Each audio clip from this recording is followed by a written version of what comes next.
تو اب آپ ذرا غور فرمائیے کیا خرابی ہے ان منافقین میں؟ ارے نماز تو پڑھ رہے ہیں، خرابی کیا ہے؟ روزہ تو رکھ رہے ہیں، خرابی کیا ہے؟ صرف ان کے دلوں میں رسول اللہ کی محبت نہیں ہے۔ کیا نہیں ہے؟ صرف ان کے دلوں میں رسول اللہ صلی اللہ علیہ وسلم کی محبت نہیں ہے، بس اللہ کو تو بہت مانتے ہیں۔ آج دنیا کا نظام پھر پلٹ کر وہی پرانے دور پر آ رہا ہے۔ ساری دنیا میں ہر نئے قسم کے لوگ پیدا ہو رہے ہیں اور ان کا ایک ہی مقصد ہے، اللہ کو مانو، اللہ کو مانو، اللہ وحدہ لا شریک ہے، اللہ ایک ہے۔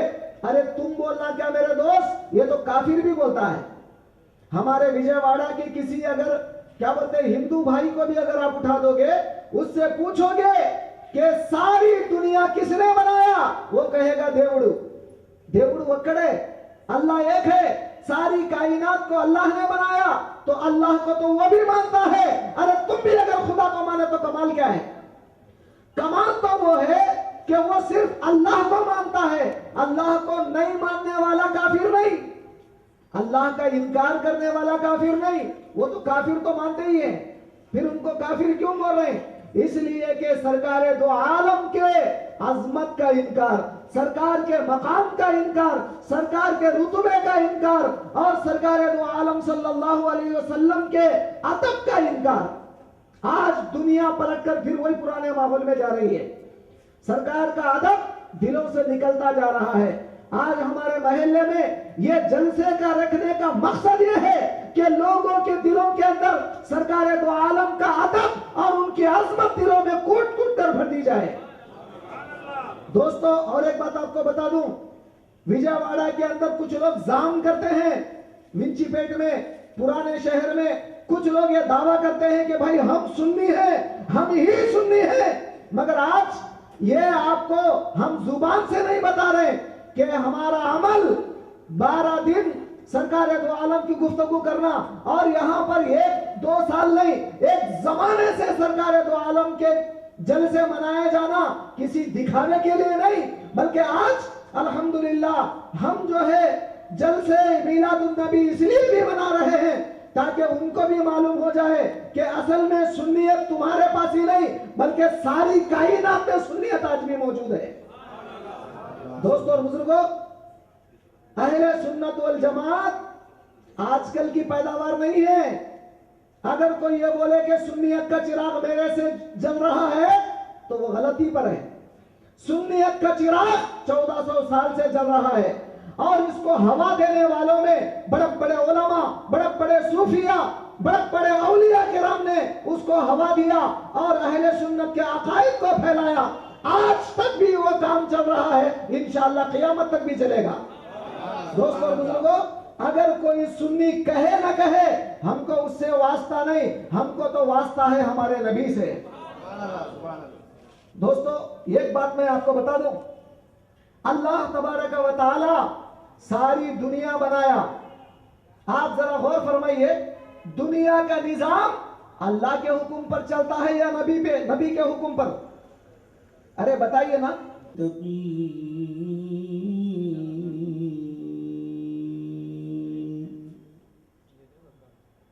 والصلاة والسلام على سيد الأنبياء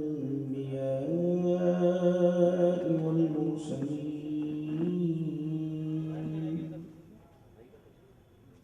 وعلى آله الطيبين وأصحابه الأكرمين وأولياء الكريم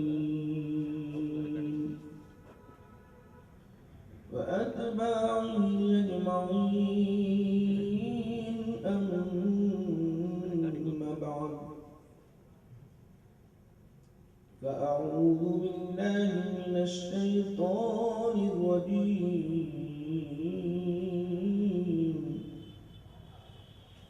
بسم الله الرحمن الرحيم.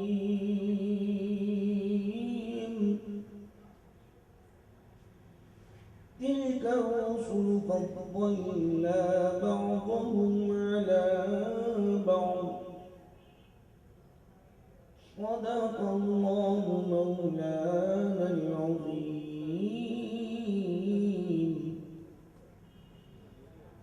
وقال تعالى في شان حبيبه: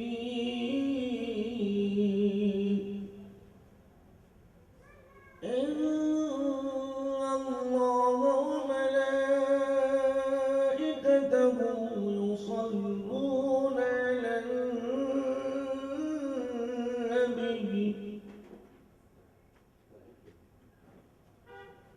يا أيها الذين آمنوا صلوا عليه وسلموا تسليما. اللهم صل على سيدنا محمد وعلى آله وصحبه أفضل صلواتك وعدد معلوماتك وبارك وسلم.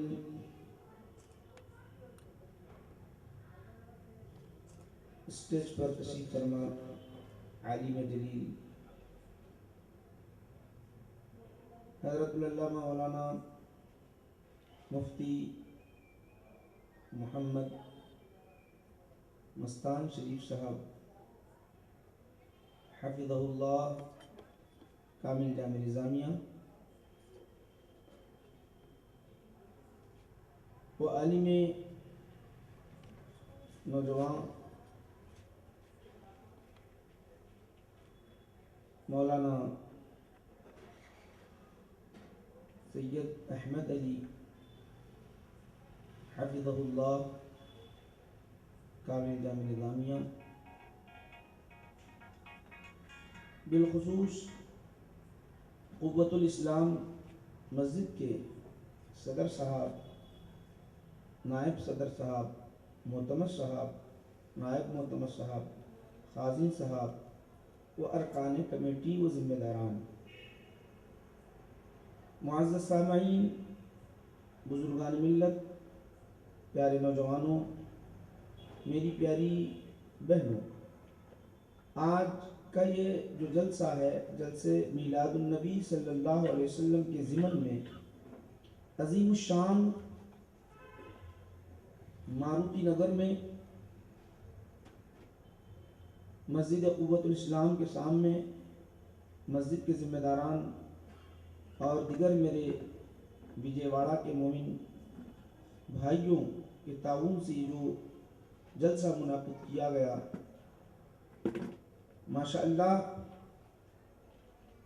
ان سب کو میں مبارکباد پیش کرتا ہوں اور رب کی بارگاہ میں دعا کرتا ہوں کہ پروردگارہ ہماری اس عمل کو قبول فرما، سب کو اجر عظیم عطا فرما، اجر عظیم عطا فرما۔ آئیے ابھی تک ہم دو علماء کرام کے خطابات کو سماعت کیے، انشاءاللہ العزیز مختصر اور جامع باتیں نبی پاک علیہ السلام کی عظمت پر میں قرآن اور احادیث شریفہ کی روشنی میں پیش کرنے کی سعادت حاصل کروں گا۔ میں وجے واڑہ میں کوئی آپ کے لیے نیا نہیں ہوں، اکثر آیا کرتا ہوں، آپ میری تقاریر کو سنتے ہیں۔ انشاءاللہ العزیز بہت ہی اہم بات جس کی وجہ سے ہمارا دل روشن ہو جائے گا، ایمان میں پختگی پیدا ہوگی، اور اس محفل سے ہم جائیں گے تو کچھ لے کر جائیں گے، حاصل کر کے جائیں گے، ایک تو علم حاصل کر کے جائیں گے اور اللہ کی رحمتوں کو اپنے ساتھ لے کر جائیں گے انشاءاللہ، خالی کوئی نہیں جائے گا انشاءاللہ۔ دیکھیے میں نے آیت کریمہ جو تلاوت کی ہے اس میں رب تبارک و تعالیٰ ارشاد فرماتا ہے، خود اللہ کہہ رہا ہے تِلْكَ الرُّسُلُ فَضَّلْنَا بَعْضَهُمْ عَلَى بَعْضٍ، یہ وہ رسول ہیں ہم ایک رسول کو دوسرے رسول پر فضیلت دی ہے۔ اللہ خود کہہ رہا ہے ہم نے ایک رسول کو دوسرے رسول کو فضیلت دی ہے، اور یاد رکھیے کہ رسول سے بڑھ کر کسی کا مقام رب کے بعد کائنات میں نہیں ہے۔ سب میں زیادہ اگر مقام بڑا ہے تو رسولوں کا، اس کے بعد آتا ہے نبیوں کا۔ نبی وہ ہوتے ہیں جن کو باضابطہ کتابیں نہیں دی جاتی، رسول وہ ہوتے ہیں جن کو باضابطہ کتابیں دی جاتی ہے، قانون دیا جاتا، دستور دیا جاتا۔ ہاں اختلاف اس بات میں ہے کہ رسول کا مقام بڑھ کے ہے یا نبی کا، تو وہ اختلاف تو چلتا رہے گا۔ بہرحال اللہ سبحانہ و تعالیٰ ارشاد فرمائے ہم ایک رسول کو دوسرے رسول پر ہم نے فضیلت دی ہے، تو اسی کا تذکرہ جو قرآن کریم میں احادیث شریفہ سے جو موجود ہے، انشاءاللہ العزیز اس کو سماعت کرنے کی سعادت اس محفل میں حاصل کریں گے۔ یہاں اس آیت کریمہ کے اندر تیسرا پارہ ہے، پہلی آیت کریمہ ہے، اس آیت کے نیچے اگر پڑھیں گے تو صرف دو نبیوں کا ذکر ملتا ہے، ایک حضرت موسیٰ علیہ السلام کا، دوسرا حضرت عیسیٰ علیہ السلام کا۔ موسیٰ علیہ السلام کا ذکر اور عیسیٰ علیہ السلام کا ذکر اس لیے کیا گیا، اس زمانے میں جو نبی کے چاہنے والے تھے، دو نبی کے چاہنے والے، دو نبی پر ایمان لانے والے، ایک موسیٰ علیہ السلام پر ایمان لانے والے یہودی تھے اور ایک عیسیٰ علیہ السلام پر ایمان لانے والے عیسائی تھے، اسی لیے ان دونوں کا تذکرہ کیا۔ دوسرے مقامات پر دیگر انبیاء علیہ السلام کا الگ الگ انداز میں سورۃ الانبیاء، دیگر پاروں کے اندر، دیگر سورتوں کے اندر اللہ سبحانہ و تعالیٰ نے دیگر انبیاء اور رسولان کا عظام کا تذکرہ کیا، اور یہ عظمت جو دیتا ہے رب تبارک و تعالیٰ دیتا ہے، ہم اپنے طور پر نہیں ذکر کر سکتے۔ ماشاءاللہ مبارک ہو آپ کہ میرے نبی پاک علیہ السلام کی آمد ہے، اور آمد پر آپ نے یہ جشن کا اہتمام وسیع انداز میں کیا ہے۔ اللہ آپ کے اس عمل کو قبول فرمائے، آمین۔ آئیے اب میں وہ حدیث سنانا چاہتا ہوں جو رسول پاک علیہ السلام کے زمانے میں جو حدیث ذکر کی گئی۔ آج لوگ کہتے کیا ہیں؟ لوگ یہ کہتے ہیں، بولتے یہ ہیں کہ بھائی صحابہ نے بھی کوئی جشن منایا ہے، صحابہ نے بھی اس طرح کا کوئی جلسہ کیا کہ جس میں جو ہے نبیوں کا تذکرہ ہو، انبیاء کا تذکرہ ہو، رسولان عظام کا تذکرہ ہو، اس طرح کا جو اعتراض کرتے ہیں۔ آؤ ہم رسول مکرم صلی اللہ علیہ وسلم کے زمانے میں چلیں، آقا نبی پاک علیہ السلام کے پیارے زمانے میں چلیں۔ یاد رکھو پہلے اگر آپ کے دل میں نبی کی محبت ہے تو کوئی بھی اس طرح کا اعتراض نہیں کرتا۔ دل کے اندر اگر محبت میں کمی ہے تو اس طرح وہ اعتراضات کرتے چلا جاتا ہے، اور محبت ہی عین ایمان ہے۔ اگر محبت نہیں ہے تو ایمان نہیں ہے، ایمان ہرگز نہیں ہے۔ ڈھیر سارے اعمال کو لے کر بیٹھو آپ، رب تبارک و تعالیٰ کہے گا ہاں عمل تیری جگہ، میری عبادت کیا، شیطان نے بھی میری عبادت کی، اتنی عبادت کی، صرف ایک بات نہیں مانا، نبی کی شان میں ادب بجا لا تو ادب بجا نہیں لایا تو مردود بن گیا۔ نبی کی شان میں فسجد الملائکۃ کلهم اجمعون، سارے فرشتے سجدہ کیے، فتولا وتکبرا، اس نے منہ پھیر لیا، تکبر کیا، تو اللہ سبحانہ و تعالیٰ اس کو مردود بنا دیا۔ یاد رکھو یہ بہت بڑی نعمت ہے، نبی کی عظمت، نبی کی محبت دل میں بٹھانا لازم ہے، اور وہی شخص جس کے دل میں محبت کی کمی ہے تو وہی اعتراض کر سکتا ہے، ورنہ یہ اعتراض نہیں کر سکتا۔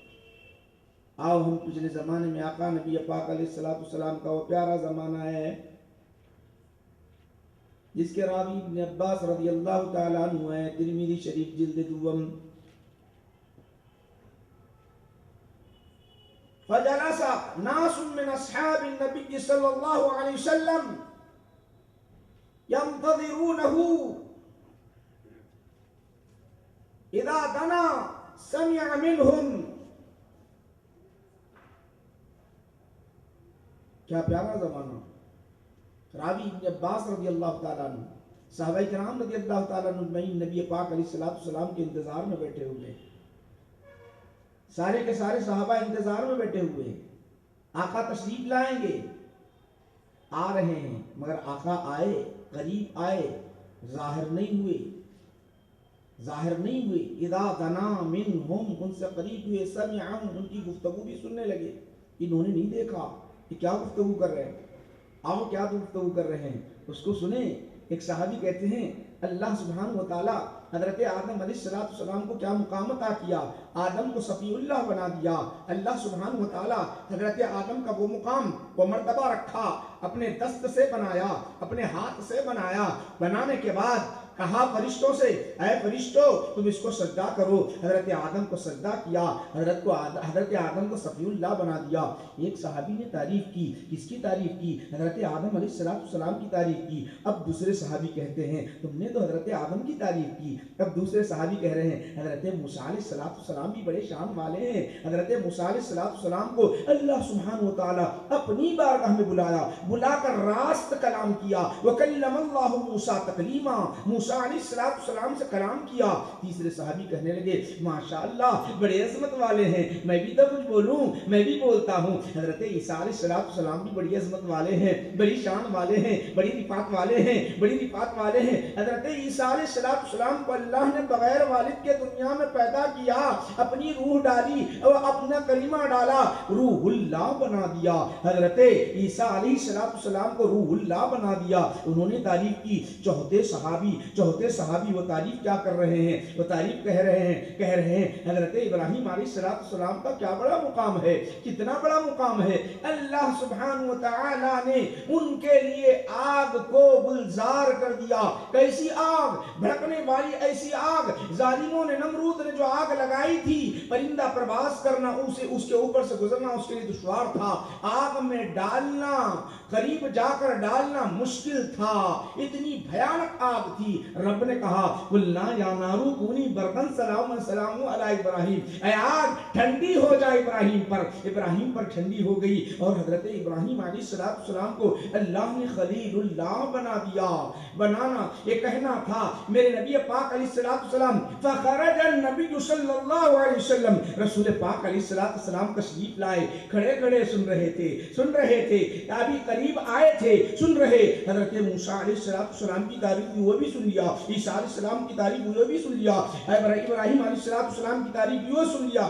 سن لینے کے بعد یہ نہیں کہا کہ تم نماز کا ذکر کرنا تھا، تم عبادت کا ذکر کرنا تھا، تسبیح و تحلیل کا ذکر کرنا تھا، یہ نہیں کہا. بلکہ آقا نے کیا فرمایا سن لیجئے. آقا فرماتے ہیں تم نے موسیٰ علیہ السلام کی تعریف کی، ہاں تم نے سچ کہا. حضرت عیسیٰ علیہ السلام کی تعریف کی، ہاں تم نے سچ کہا. حضرت ابراہیم علیہ السلام کی تعریف کی، ہاں تم نے سچ کہا. حضرت ابراہیم علیہ السلام کی تعریف کی، ہاں تم نے سچ کہا. حضرت آدم علیہ السلام کو اللہ نے صفی اللہ بنا دیا، عیسیٰ کو روح اللہ بنا دیا، موسیٰ کو کلیم اللہ بنا دیا، ابراہیم کو خلیل اللہ بنا دیا. اے لوگو یہ بھی تو سنو، مجھے رب نے کیا بنا دیا؟ رب نے انا حبیب اللہ بنا دیا. نعرہ تکبیر، نعرہ رسالت، علماء اہل سنت. سبحان اللہ. وجے واڑہ کے مسلمان بھائیوں یہ بولو کس کا جلسہ تھا؟ یہ جلسہ، دیکھیں جلسہ لفظ استعمال کیا، یہ تو سمجھ میں آ رہا عربی. جلسہ ناس کہتے لوگ، من اصحابی، یہ عام لوگ نہیں تھے، خالی صحابہ تھے. ذکر کس کا ہو رہا ہے؟ ذکر کس کا ہو رہا ہے؟ انبیاء کا ذکر ہو رہا ہے. ہر ایک نبی، ہر ایک صحابی ایک نبی کی تعریف کرتا چلا جا رہا ہے، نبی کی تعریف کرتا چلا جا رہا ہے. صدارتی خطبہ میرے نبی کا ہو رہا ہے. صدارتی خطبے کے اندر میرے آقا نے فرمایا میرے رب نے مجھے حبیب اللہ بنا دیا ہے. اب اتنا بڑا پیارا اور اچھا جلسہ، اتنا بہترین جلسہ جس کے اندر صحابہ کا جلسہ ہو، آقا کی صدارت ہو، پھر اب یہ کیا اعتراض کی بات ہے؟ وہی جلسہ. اب اس کے علاوہ اور کوئی ہم ذکر کرتے ہیں تو بولیے بھائی. وہی جلسہ نبی پاک علیہ السلام کی سنت ادا کر رہے قوت الاسلام کے ذمہ داران، تو اب اس میں اعتراض کی گنجائش ہی نہیں، اس میں کوئی اعتراض کی گنجائش نہیں. آقا نے ایک اسی وقت ارشاد فرمایا، سنو میرے بھائیو کیا کہا نبی پاک علیہ السلام نے؟ ارشاد فرمایا اللہ کا حبیب ہوں، انا حبیب اللہ، میں حبیب اللہ ہوں، اللہ کا محبوب ہوں، لا فقر لی. آقا نے فرمایا لوائے حمد میرے ہاتھ میں ہوگا. یہ یہاں جو حمد یہاں جو تعریف کر رہا ہوں رب نے وہ مجھے مقام عطا کیا، وہ مقام عطا کیا۔ محشر کے دن میرے ہاتھ میں جھنڈا ہوگا، ایسا جھنڈا ہوگا تعریف کا، میں جو تعریف رب کی کیا ہوں ابتدا سے انتہا تک کوئی تعریف کیا ہے نہ کرے گا، میں ویسی تعریف کروں گا۔ شان والے نبی میرے، جھنڈا بولے تو پریشان ہوتے باز ہے۔ محشر کے دن بھی میرے نبی پاک علیہ السلام کا کہ ہاتھ میں لوائے حمد ہوگا، لا فقر علی، کیا شان والے ہیں۔ اب یہاں پر میرے بھائیو بڑی ایک اچھی بات بیان کرتا ہوں، میرے نبی کی شان دیکھو کیسے عظمت والے ہیں۔ اتنی عظمت ملنے کے باوجود بھی، اتنا بڑا مقام ملنے کے باوجود بھی دیکھیے تواضع کیسی ہے، عاجزی کیسی ہے، انکساری کیسی ہے۔ آؤ میرے بھائیو ہمارے اندر بھی وہ چیزیں پیدا کرو، نبی کی سنت اپنے اندر داخل کرو، اپنے اندر وہ چیزیں پیدا کرو۔ میرے آقا نبی پاک علیہ السلام کی بارگاہ میں حضرت جبرائیل آئے، آ کر عرض کرنے لگے یا رسول اللہ رب بلاتا ہے، رب بلاتا ہے، رب بلا رہا ہے۔ آقا گئے بیت المقدس تشریف لے گئے، بیت المقدس تشریف لے جا کر وہاں نبیوں کی امامت فرمائی۔ کیا شان ہے، وہاں نبیوں کی امامت فرمائی، کیا مقام ہے۔ ایسا مقام اب ہے جو ہے رب کی بارگاہ میں جا رہے ہیں، پہلے آسمان پر تشریف لے گئے، دوسرے آسمان پر تشریف لے گئے، ساتھ آسمان پر تشریف لے گئے، سدرت منتہا ہے، سدرت منتہا میں فرشتے کہہ رہے پروردگارا تیرا حبیب آیا ہے، شان والا حبیب آیا ہے، پروردگارا ہمیں بھی اجازت مل جائے، درود پڑھنے کی اجازت مل جائے۔ رب نے کہا اللہ سبحانہ وتعالیٰ نے ارشاد فرمایا جو کچھ چھانا تھا چھا گیا، سب نے درود پاک میرے نبی پر پڑھتے رہے۔ حضرت جبرائیل ساتھ ہیں، حضرت جبرائیل کہنے لگے یا رسول اللہ سدرت منتہا میری لاسٹ مقام ہے، اس کے آگے نہیں چل سکتا، آپ جائیے، میرا ٹھکانہ یہیں تک ہے۔ اس کے بعد ہوا کیا جانتے ہو؟ آقا تشریف لے گئے، رب کا دیدار کیا، رب کو دیکھا، ایسا دیکھا ما زاغ البصر وما طغى، قرآن بیان کر رہا ہے۔ میرے آقا نے میرے آقا نبی مکرم صلی اللہ علیہ